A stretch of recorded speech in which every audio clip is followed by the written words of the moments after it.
Time to Action, dan huwa t-titlu tad-dokument qabel il-budget li preżentat il-Kamra tal-Kummerċ waqt laqgħa li saret mal-kap tal-Partit Nazzjonalista Alex Borg fejn iddiskutew il-proposti li jinkludi dan id-dokument. Waqt din il-laqgħa Alex Borg irrimarka kif ħafna mill-punti li resqet il-Kamra tal-Kummerċ huma simili tal-affarijiet li l-Partit Nazzjonalista jemmen fihom. Dan fil-waqt li saħaq fuq l-importanza tal-kwalità f'diversi setturi fosthom fit-turiżmu kif ukoll brabta ma' niċeċ ekonomiċi ġodda. Ħafna mill-proposti wkoll huma simili ħafna ta' ħsibijiet tagħna bħala oppożizzjoni u bħala Partit Nazzjonalista, ġifieri jekk nitkellmu fuq il-good governance, fuq it-trasparenza, fuq public procurement aħjar, fuq xogħlijiet ta' kwalità, fuq turiżmu ta' kwalità, fuq ekonomiji ġodda ġewwa pajjiżna u għalhekk hija xi ħaġa pożittiva li għandna ħafna affarijiet simili. Il-kap tal-Partit Nazzjonalista sostna fuq il-bżonn li tittieħed azzjoni serja b'viżjoni fit-tul għal ġid ta' pajjiżna.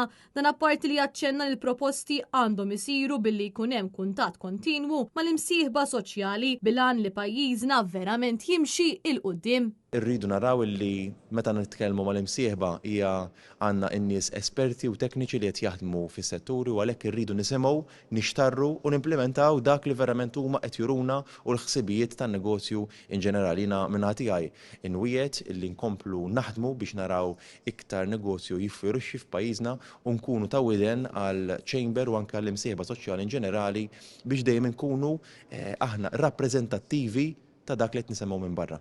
Matul il-laqgħa l-Kamra tal-Kummerċ spjegat kif id-dokument qabel il-budget li jinkludi 47 proposta u affukat li pajjiżna jimxi aktar lejn il-kwalità milli kwantità, governanza tajba u l-produttività saħqet ukoll fuq il-bżonn li l-viżjoni fit-tul issir realtà. Għaldaqstant f'kummenti ma' Net News il-President tal-Kamra tal-Kummerċ William Spiteri Bailey qal li kienet laqgħa ferm pożittiva u spjega x'ġie diskuss matul din il-laqgħa. L-iskop kien biex induru l-punti tal-pre-budget document tagħna.